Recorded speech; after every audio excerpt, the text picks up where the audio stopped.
Hello everyone, कैसे हैं आप सब। आई होप अच्छे ही होंगे। तो जी, अभी सुबह का टाइम है और मैं कर रही हूँ पूजा पाठ। जैसे कि आप सभी को पता है कि मैं सबसे पहले नहा धो के बच्चों को भेजने के बाद पूजा ही करती हूँ। तो जी, मेरा नहाना धोना हो चुका है। मैंने कहा चलो अब मैं पूजा कर लेती हूँ। भाई देखो, सबसे पहले पूजा कर लेना, फिर उसके बाद हम आराम से पूरा दिन काम करते रहे ना, तो कोई भी मतलब कि मुश्किल नहीं होता। और जहाँ हमने हमारा नहाना धोना और पूजा नहीं हो रहा, हम काम करते तो बहुत ज़्यादा इरिटेशन सी होती है। तो मेरे साथ तो ऐसा ही होता है। आप बताइएगा कि आप सबके साथ ऐसा होता है कि नहीं होता है। तो मैं तो सबसे पहले क्या करती हूँ, पूजा ही कर लेती हूँ नहाने के बाद, और फिर उसके बाद अपना किचन का काम मैं संभाल लेती हूँ। तो जी, यहाँ पर तो हो गई है पूजा। मैं आ चुकी हूँ किचन में। किचन को फटाफट मैं साफ़ कर लेती हूँ, जैसे कि गैस वगैरह, स्लैब वगैरह। जब मेरा किचन का काम मतलब कि ख़त्म हो गया है, तो मैं साथ के साथ फिर ये बिस्तर समेट लेती हूँ। वैसे क्योंकि ना जब बच्चे चले जाते हैं तो फिर मैं सोचती हूँ पहले किचन वगैरह का काम करके फिर लास्ट में मैं ये बिस्तर वगैरह का काम समेटूँगी। क्योंकि देखिए, जब रसोई में लग जाते तो फटाफट यही लगता है कि चलो भई अब मैं रसोई का काम निपटा के ही कुछ और काम करूँ। नहीं तो बीच-बीच में अगर हम दूसरा काम करने लगते तो पहले वाले काम का को या तो नुकसान हो जाता है कुछ, और या फिर हम भूल जाते हैं उस काम को।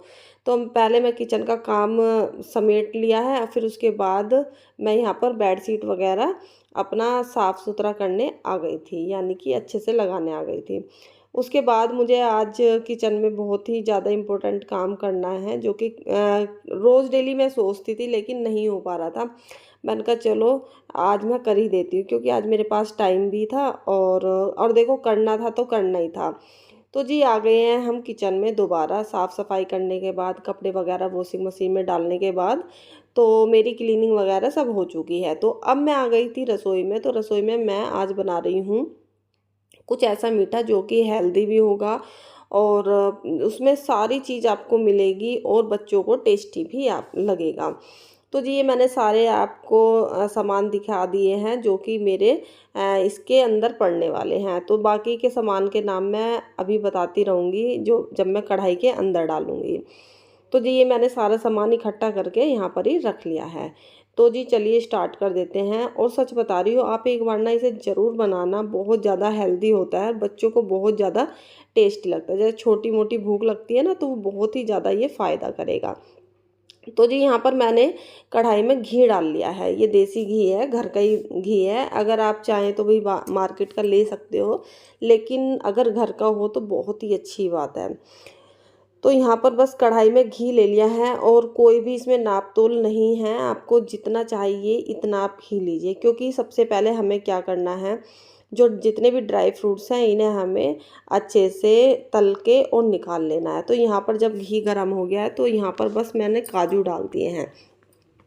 और ये जो मीठा आप बनाओगे ना, तो वो आप अपने अकॉर्डिंग बनाएं, जैसे कि कितने आपको ड्राई फ्रूट्स लेने हैं, कितना क्या लेना है। इसमें कोई भी क्वांटिटी का मतलब कि ये नहीं है कि भाई आपको इतना ही लेना है। तो जी, बस यहाँ पर काजू मैंने तल लिए हैं। काजू को इतना तलना है, ना तो ज़्यादा लाल हो ना ज़्यादा सफ़ेद हो, क्योंकि अगर लाल हो गए तो वो कड़वापन में आ जाएंगे। तो जी, यहाँ पर उसके बाद मैंने डाल दिए हैं बादाम। बादाम भी आप अपनी मर्ज़ी से डाल सकते हैं, आपको जितनी क्वांटिटी में लेना हो, क्योंकि जितने भी ड्राई फ्रूट्स डालेंगे वो टेस्ट ही बढ़ाएगा। क्योंकि ये सब ड्राई फ्रूट से ही बनने वाला है, इसलिए मैंने बोला था ये बहुत ही ज़्यादा टेस्टी और ताकतवर होने वाला है। आप बड़े भी खा सकते हैं, बच्चों को भी खिलाएं, बहुत ही ज़्यादा अच्छा लगता है। और मीठा तो अधिकतर सभी को पसंद आता है। तो बस इसी तरीके से मैंने बादाम को भी भून लिए हैं, थोड़ी देर ही भूना है मैंने। और मैं जो गैस पर काम कर रही हूँ वो मैंने मीडियम की हुई है, ना ज़्यादा कम और ना ज़्यादा तेज़ पे। तो जी, यहाँ पर मैंने अखरोट भी डाल दिए हैं। तो यहाँ पर बस अखरोट को भी मैं जल्दी जल्दी भून लूँगी, क्योंकि अगर हम थोड़ा सा ज़्यादा भी भून लेंगे ना, तो क्या होगा, उसमें कड़वापन आ जाएगा, यानी कि ज़्यादा जलने का। जैसे ज़्यादा थोड़ा-सा ज़्यादा लाल हो जाते हैं ना, तो थोड़ा-सा अजीब-सा टेस्ट हो जाता है। तो इसलिए आपको क्या करना है, बस थोड़ा बहुत ही भूनना है, 1-2 मिनट ही, और इन्हें निकाल लेना है। तो यहाँ पर जी, मेरे अखरोट भी भुन चुके हैं। अब बारी, जिससे कि इसका टेस्ट सबसे ज़्यादा बढ़ जाएगा। तो यहाँ पर मैंने गोंद डाली है। आप सभी को पता है कि गोंद कितना फ़ायदा करती है हमारे शरीर के लिए, जैसे कि कमर में दर्द हो और शरीर के किसी भी अंग में दर्द हो ना, तो ये बहुत ही ज़्यादा फ़ायदा करती है। तो जी आपको इसे गोंद को इस तरीके से भूनना है, बिल्कुल मीडियम से भी मतलब कि सिम गैस ही समझ लीजिए इस तरीके से, जिससे कि ये नीचे से ऊपर तक सारा अच्छे से पक जाए। नहीं तो अगर हम तेज़ गैस पे भून लेते हैं ना गोंद को, तो क्या होता है ऊपर ऊपर से फूल जाता है और नीचे ये थोड़ा कच्चापन होता है, जो कि दाँत में ये चिपक जाता है। तो आपको यही ध्यान रखना है। अच्छा जी, फिर उसके बाद मैं डाल देती हूँ यहाँ पर किशमिश। तो किशमिश क्या करना है, किशमिश मेरी थोड़ी-सी कम रह गई थी, तो मैं फिर निकाल कर लाई थी और किशमिश, तो मैंने यहाँ पर किशमिश भी डाल दिए। बस यहाँ पर किशमिश को बिल्कुल ही डालना है और 1 मिनट के अंदर-अंदर ही निकाल लेना है। जैसे थोड़ी-सी भून लेना है, जिससे कि ये इसका जो स्वाद है वो काफ़ी बढ़ जाएगा। और अगर आप चाहें तो इस किशमिश को आप डायरेक्ट भी डाल सकते हैं। तो जी ये घी बच गया था डब्बे के अंदर, वो मैंने गरम करके दोबारा कढ़ाई में डाल दिया है। उसके बाद मैंने डाल दिए यहाँ पर मखाने। तो जी जितना भी घी घी था ये सारे के सारे मखाने अंदर पी जाएँगे। तो फिर उसके बाद मैं इन्हें अच्छे से भून लूँगी और मखाने को भी इसी तरीके से आपको तलना है, जिससे कि क्रिस्पी हो जाए। और देखिए ये मेरे जो मखाने हैं वो अच्छे से इनका कलर भी चेंज हो गया है, तो अच्छे से भुन चुके हैं। तो अब मैं इन्हें मखानों को निकाल लेती हूँ। और जो सबसे ज़्यादा अच्छा जो टेस्ट लगेगा वो आपको मखाने का ही लगेगा। तो वैसे सच बताऊँ तो सारे जो जितने भी मैंने ड्राई फ्रूट्स डाले हैं वो सारे के सारे ही अपना-अपना टेस्ट देंगे, क्योंकि देखिए ड्राई फ्रूट्स जो होते हैं वो हमारे शरीर के लिए भी फ़ायदेमंद देते हैं और स्वाद में भी भरपूर होते हैं।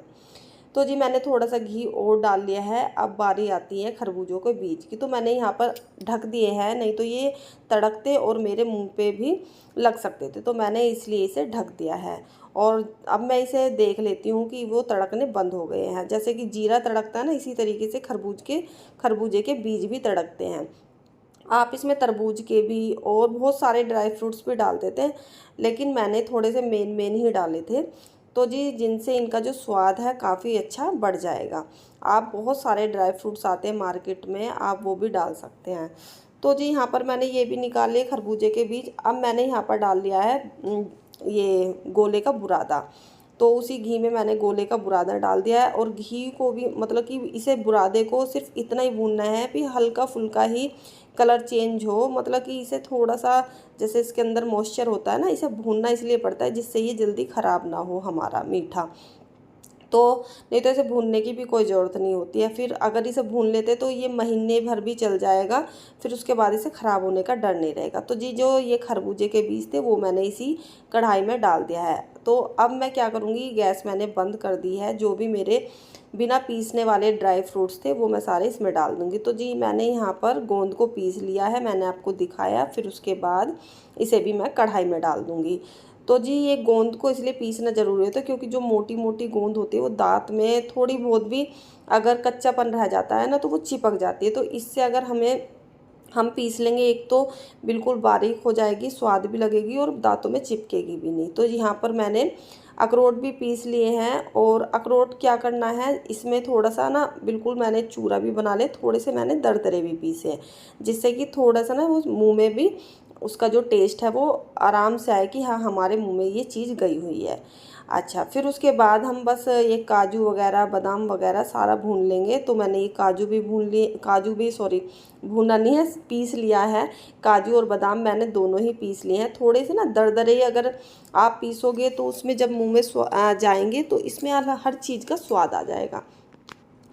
तो जी बस अगर आप चाहें तो इसमें सफ़ेद मिर्च भी डाल सकते हैं, जो कि आँखों के लिए बहुत ही अच्छी होती है। अब मैं इसे अच्छे से मिला लूँगी, जितने भी मैंने ये ड्राई फ्रूट्स मैंने भून के रखे हैं। उसके बाद मैं डाल दूँगी यहाँ पर बूरा। अच्छा, बूरा मैंने ना थोड़ा कम ही डाला है अपने हिसाब से, क्योंकि ना हमारे घर में थोड़ा मीठा कम खाया जाता है। आप अपने हिसाब से कम ज़्यादा कर सकते हैं। अच्छा, फिर उसके बाद मैं इसे अच्छे से मिक्स कर लूँगी। अब क्या हुआ है, मुझे करना है घी गरम, क्योंकि अभी तो मैंने सिंपल सा इसे मिक्स कर लिया है। तो जब घी गरम हो जाएगा फिर उसके बाद मैं इसमें डालूँगी। तो मैंने बीच में थोड़ा-सा गड्ढा कर लिया था। अब घी मैंने अच्छे से गरम कर लिया है और अपने हिसाब से मैं इस घी को मिलाऊँगी, जितना भी आपको घी खाना है। क्योंकि देखिए ज़्यादा घी तो अगर हम डालेंगे इसमें तो अजीब-सा टेस्ट आ जाता है। तो मैं इतना डालूँगी कि घी भी इसमें अच्छे से मिक्स हो जाए और स्वाद में भी अच्छा लगने लगे। तो बस यहाँ पर मैंने 4-5 चमचे और घी डाल दिया है, लेकिन आपको जो घी है अच्छे से उबाल के ही डालना होगा, क्योंकि अगर हम ऐसे इसी तरीके से बस डाल देंगे तो उसकी अजीब सी महक आएगी। तो जी आज की मेरी वीडियो कैसी लगी मुझे कमेंट्स करके ज़रूर बताइएगा, बच्चों को ज़रूर खिलाइएगा, क्योंकि बहुत ही ज़्यादा हेल्दी होता है। Bye bye.